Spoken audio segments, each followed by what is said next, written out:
he discovered some of music's biggest stars and helped shape the soundtrack of generations. Legendary record executive Clive Davis, whose remarkable career spanned For more than 6 decades, Clive Davis stood at the very center of the music world, a figure so influential and so guarded that even those who worked alongside him every day believed they only ever saw part of the picture. But after his death, something was discovered inside his Manhattan mansion that suggested the part nobody ever saw was far bigger than anyone had imagined. What the FBI allegedly found behind those closed doors raised questions that the music industry is still too shocked to answer. What did he know, and what did he deliberately leave behind? Join us as we find out. The death that ended a music empire. On June 22, 2026, the world woke up to news that stopped the music industry in its tracks. Clive Davis, the man who had quietly shaped the soundtrack of modern America for more than 6 decades, was gone. And within hours, tributes began pouring in from every corner of the entertainment world. The iconic record producer and music giant Clive Davis, we have just confirmed that he's passed away. He was 94 years old. From Grammy-winning superstars to behind-the-scenes executives who had watched him work his magic up close, artists who owed their careers to his vision spoke openly about what he meant to them. Fans who had grown up listening to the voices he discovered flooded social media with memories, and industry veterans who had sat across negotiating tables from him acknowledged that a giant had fallen, the kind that comes along perhaps once in a generation. Most people assumed the story ended there. A life celebrated, a legacy sealed, a chapter closed. But deep inside his Manhattan mansion, something was quietly waiting to be found. Something that would shift the conversation from grief to astonishment almost overnight. When investigators and estate representatives entered the property in the days that followed, they reportedly discovered more than furniture and framed photographs. They found something far more significant, an archive so vast and so detailed that those who encountered it allegedly struggled to process what they were looking at. Decades of private material carefully preserved that the public had never been allowed to see. The tributes had painted Clive Davis as a legend, but what was hidden inside that mansion suggested the legend was only the surface. Beneath it lay a far more complex and revealing story, one that no biography had fully captured and no interview had ever uncovered. To understand what was found, you first have to understand the man himself, a quiet boy from Brooklyn who would grow up to control the soundtrack of an entire nation. The man who controlled the soundtrack of America. Long before the mansion, before the Grammy parties and the gold records lining the walls of his office, Clive Davis was simply a boy from Brooklyn who lost both of his parents before he turned 16. That early grief, rather than breaking him, reportedly pushed him toward ambition with a quiet but relentless intensity that would define everything he touched for the rest of his life. He earned a scholarship to New York University and later graduated from Harvard Law School, a path that suggested a future in courtrooms rather than recording studios, but fate had other plans. A clerical job at a small music law firm eventually led him to Columbia Records, and once inside that world, something shifted permanently. Davis discovered that he had an instinct for music that went far beyond legal contracts. He could hear potential where others heard noise. He could see longevity where others saw trends. And by 1967, he had risen to become president of Columbia Records, one of the most powerful positions in the entire entertainment industry. His tenure there was transformative. He signed artists like Janis Joplin and Sly and the Family Stone, repositioning Columbia as a label willing to take creative risks at a time when the industry was still learning what rock music could become. His decisions during that period reportedly changed the commercial landscape of popular music in ways that are still felt today. When he was controversially dismissed from Columbia in 1973, most expected that to be the end. Instead, it became the beginning of something even larger. He founded Arista Records and began building what would become an almost unrivaled roster of talent, artist after artist, decade after decade, each one bearing the unmistakable fingerprint of his judgment. By the time the world knew his name, he had already been quietly pulling levers for years, and the archive found inside his mansion would eventually reveal just how deliberate and calculated every move had been. But the story of the man only makes sense when you see the world he built around himself. And that world was waiting inside a Manhattan residence that held far more than anyone on the outside ever imagined. The mansion full of memories. When investigators and estate representatives first entered Clive Davis's Manhattan residence in the days following his death, they were reportedly prepared for the home of a wealthy and accomplished man. What they were not prepared for was the sheer scale of what had been quietly accumulated inside those walls across a lifetime spent at the center of the music world. Every room told a story.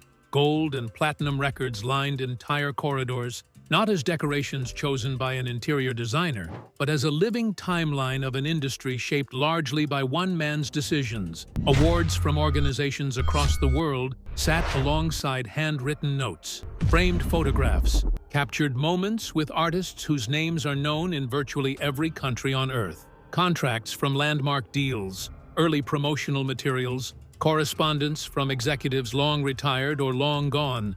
The mansion was less a private home and more an unofficial museum of modern music history, and unlike a museum, none of it had been curated for public consumption. It was raw, personal, and extraordinarily detailed. Most of the rooms yielded material that was remarkable, but not entirely surprising for a man of his stature. What shifted the mood among those moving through the property was a specific section of the residence that had been kept notably separate from everything else, a private archive that few people outside his innermost circle had apparently ever been allowed to access. The material stored there was not decorative, and it was not casual. It was organized, preserved, and deliberately maintained, suggesting that Davis had always intended it to survive him. Whether he planned for it to be discovered in this manner is a question that reportedly lingered among those who first laid eyes on it. What exactly filled those carefully kept boxes would soon become the subject of intense discussion among music historians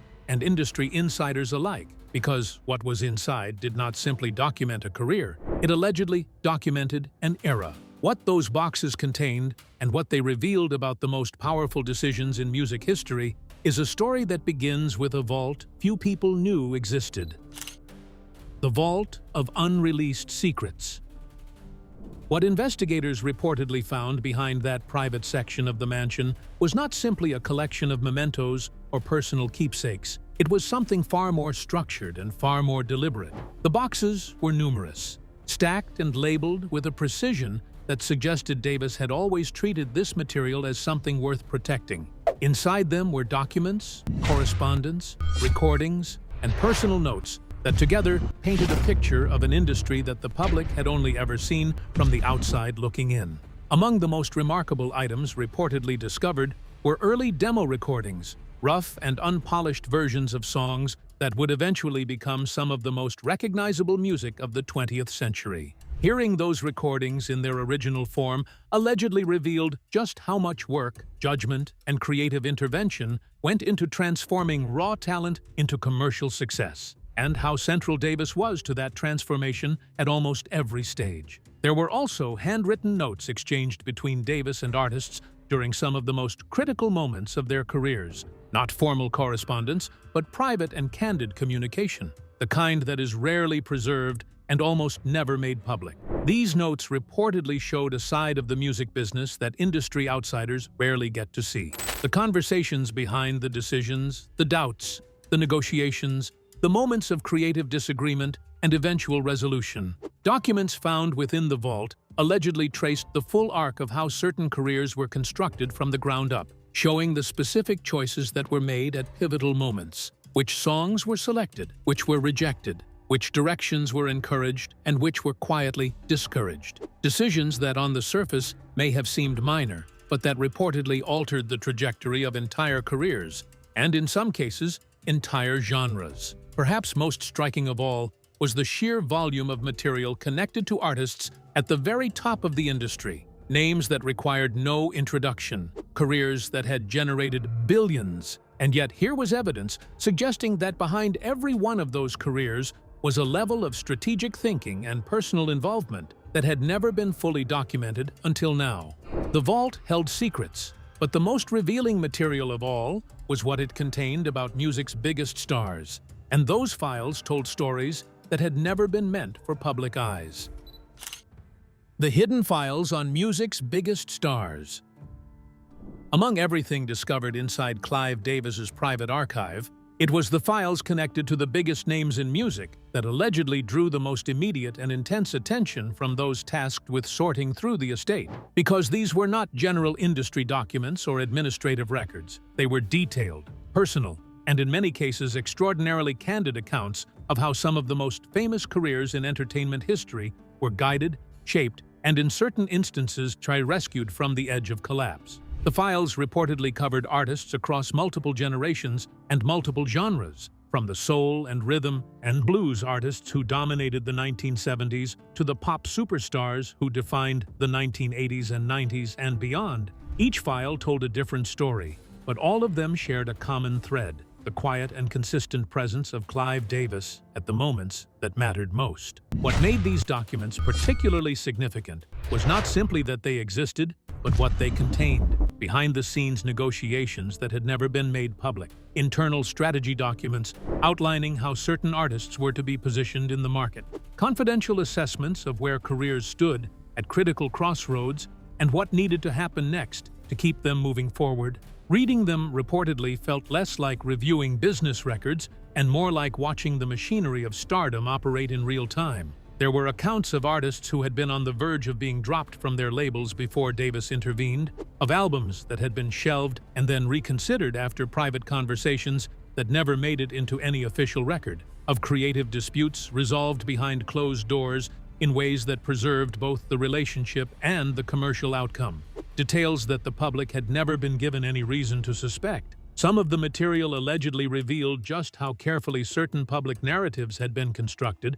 The image presented to fans and the media was frequently a polished and deliberate version of a far more complicated reality, one shaped by calculated decisions made in private meetings and late-night phone calls that left no official trace until now.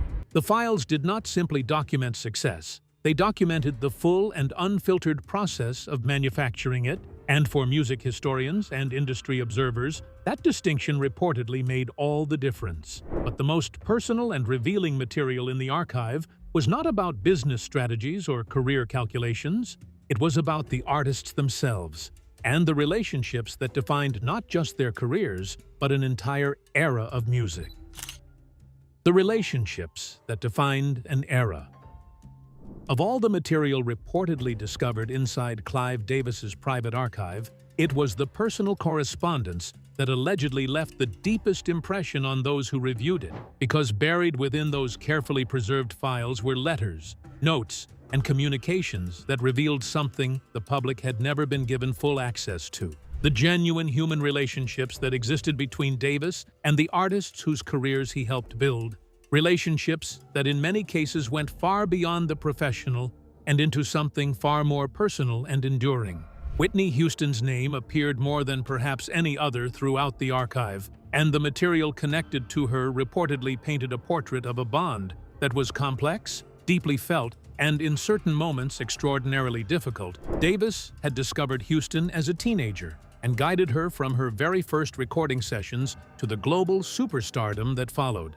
I remember being a 19-year-old young lady, 20 years old at the time, and I remember Mr. Davis calling me and telling me to come to his office, that he needed to see me and he needed to play some music for me. But the documents allegedly showed that the relationship behind that journey was nothing like the smooth and triumphant narrative presented to the public. There were moments of tension, of genuine concern, and of a loyalty that reportedly held even during the darkest periods of her life. Letters exchanged between the two during some of Houston's most turbulent years allegedly revealed a level of candor rarely reflected in interviews or public statements. Davis writing with a directness that suggested he was one of the few people in her world willing to say what needed to be said, and Houston responding with a rawness that made clear she trusted him in a way she trusted very few others. The files connected to Alicia Keys told a different but equally revealing story. Documents reportedly showed that Davis had identified her talent years before she became a household name. and that the path to her debut album involved creative and strategic decisions far more deliberate than the overnight discovery narrative surrounding her early career. The correspondence between them allegedly reflected a relationship built on mutual respect and a shared seriousness about the work. Material connected to Santana reportedly showed just how precisely his celebrated commercial comeback had been engineered. Documents allegedly tracing the full strategy behind the Supernatural album, revealing that what appeared to be a spontaneous creative rebirth was, in fact, the product of detailed planning and Davis's instinct for knowing exactly what the market was ready to receive. Barry Manilow's files allegedly offered yet another dimension, correspondence suggesting a friendship that extended well beyond the recording studio and into a genuine personal closeness maintained across decades. The documents reportedly showed Davis remaining invested in the lives of artists long after the commercial relationship had run its course. What the archive made clear was that Davis did not simply manage careers. He formed bonds, and those bonds shaped outcomes in ways no business document could fully capture. But not every story the archive contained was one of loyalty and warmth, because behind the celebrated partnerships lay a far more turbulent world of power struggles and industry battles that Davis had fought without the public ever knowing. The business battles nobody saw. If the personal correspondence inside Clive Davis's archive revealed the warmth and complexity of his artist relationships, then the business documents allegedly uncovered alongside them revealed something altogether different. A world of fierce competition, calculated maneuvering, and high-stakes conflict that had played out almost entirely away from public view across 6 decades at the very top of the music industry. The record label wars documented within the archive reportedly spanned multiple eras and involved some of the most powerful companies and individuals in entertainment history. Davis had operated at a level where decisions involved not just artistic choices, but enormous sums of money, corporate strategy, and political calculation that more closely resembled major financial institutions than the creative environments the public associated with the music business.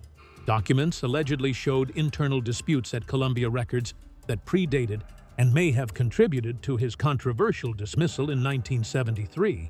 Correspondence and memoranda reportedly revealing tensions between Davis and senior executives over the commercial direction of the label, creative disagreements that escalated into something far more personal and ultimately irreconcilable. The material inside the archive allegedly added new layers of complexity to a story that had never been fully resolved in the public record. The founding of Arista Records and its growth into one of the dominant labels of its era was also documented in considerable detail, and the files allegedly showed that the path was far less straightforward than the success story suggested. There were negotiations that nearly collapsed, distribution deals bitterly contested, and competitor labels that reportedly went to significant lengths to disrupt Arista's momentum during its earliest years. Perhaps most striking were documents connected to specific signing battles, instances where Davis had competed directly against rival executives for artists who would go on to define entire careers. The correspondence from those periods allegedly revealed a level of intensity and strategic calculation that those outside the industry would likely find startling. Private appeals to artists and their managers that went well beyond standard industry practice. There were also files connected to internal conflicts within Arista itself, disputes over budgets, creative direction, and the handling of specific artists. Disagreements that in several cases reportedly threatened relationships that were both commercially critical and personally significant. What the business files made clear was that the music industry Davis operated in was not the glamorous and creatively driven world its public image suggested. It was competitive, frequently brutal, and shaped as much by power and money as by talent. And Davis had understood that reality from the very beginning. Behind the business battles was a private man whose personal life was as carefully guarded as any industry conflict he had navigated, and the archive reportedly held material that brought that private world into view for the very first time. The personal side of Clive Davis. For all the business documents and artist correspondence filling the boxes inside his private archive.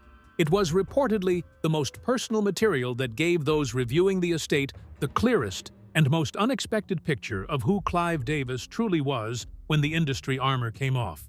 Because beneath the carefully maintained public image of the consummate music executive was a private man whose inner life was considerably more layered, more vulnerable, and more human than the legend had ever suggested. Family relationships featured prominently in sections of the archive, described as notably different in tone from the professional correspondence surrounding them. Letters exchanged with his children across different periods of his life allegedly revealed a father deeply aware of the tension between his professional commitments and his personal responsibilities, someone who had built an empire, but who understood, in his private writing, that the cost of that ambition had not always been evenly distributed among the people closest to him. Personal journals discovered within the archive were reportedly among the most closely held material in the entire collection.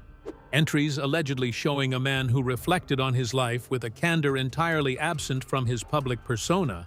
There were passages addressing decisions he had second-guessed, relationships he believed he had mishandled, and moments where the choices he made had weighed on him in ways no interview had ever captured.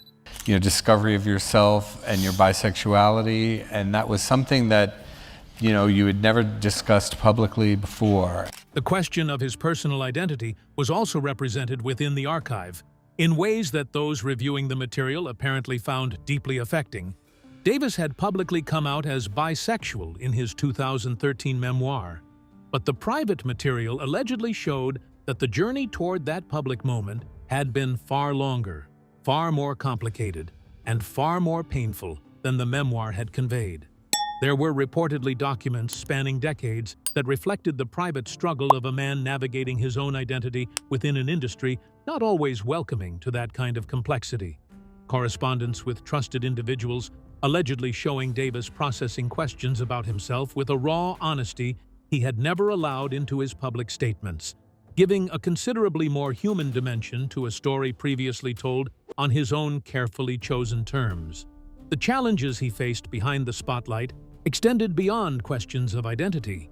There were periods of professional crisis, moments of personal loss, and passages in his private writing that allegedly described the particular loneliness of operating at the highest level of a glamorous industry while carrying burdens that almost no one around him was permitted to see.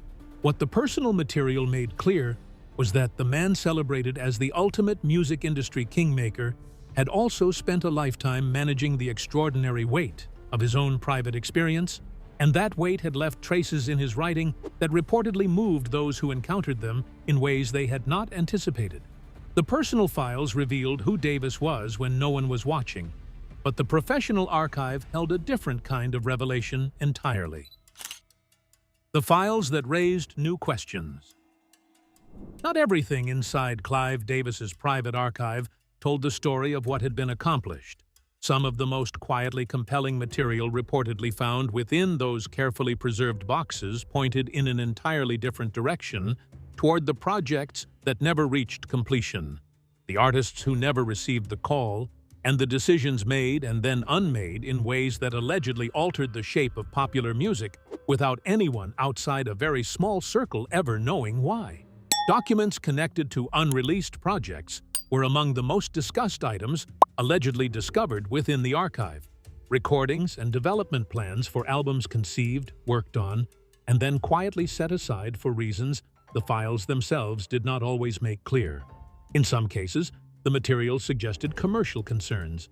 In others, creative disagreements.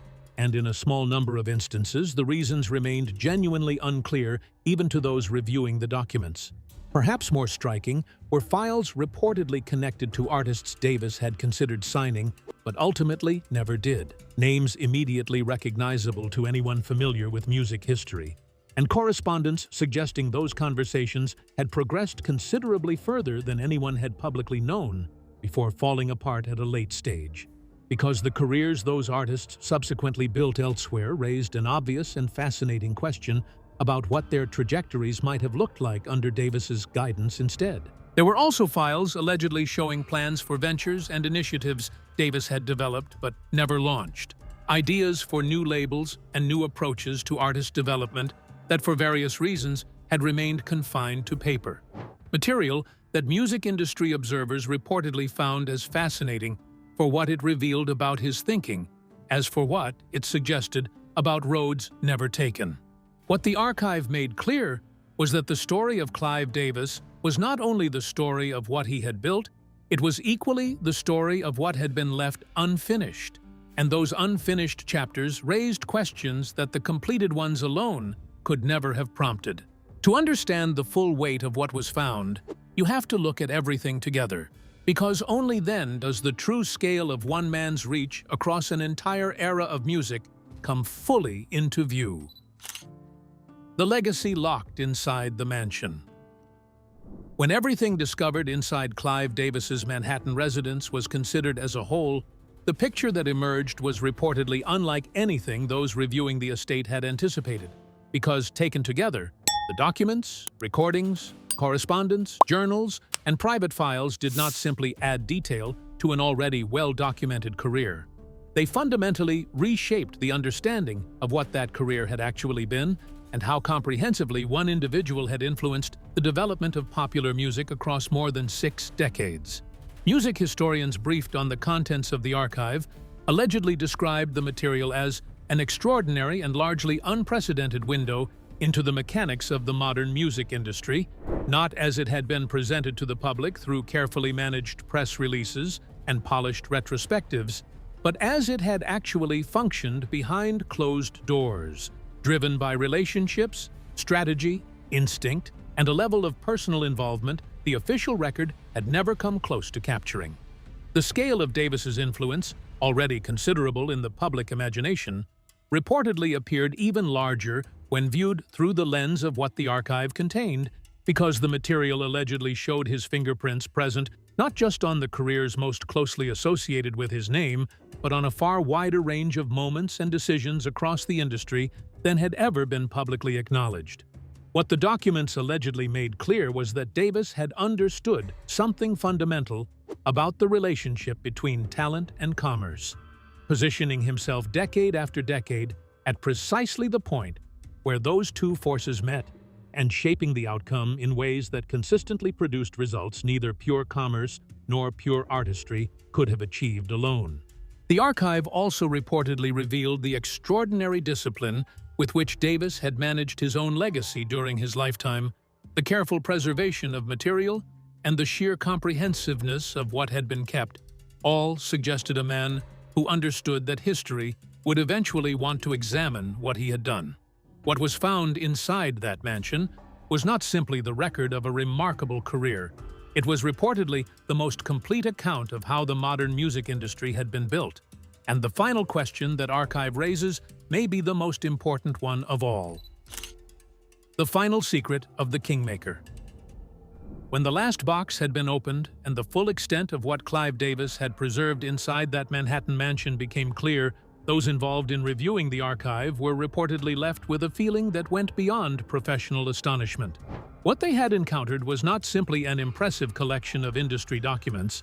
It was the deliberate and carefully constructed record of a life spent quietly shaping the world from behind the curtain, and the realization that Davis had known exactly what he was doing when he preserved every letter, every note, and every private document across 6 decades was itself perhaps the most revealing discovery of all. The hidden archive had become something more than evidence of his influence.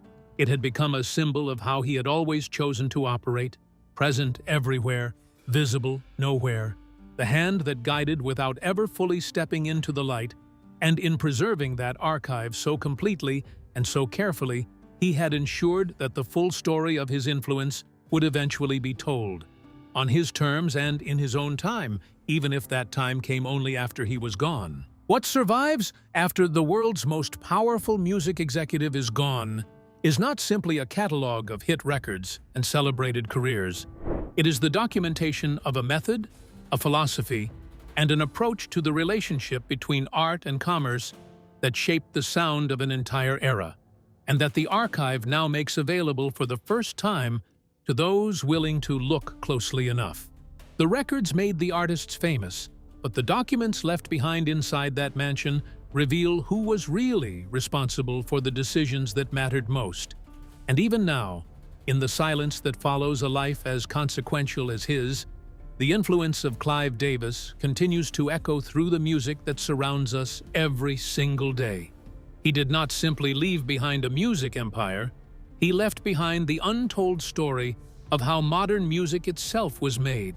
And that story, locked inside boxes in a Manhattan mansion, may still be shaping the future of the industry he spent a lifetime building. If you enjoyed this video, like and subscribe, and also click the next video shown on your screen.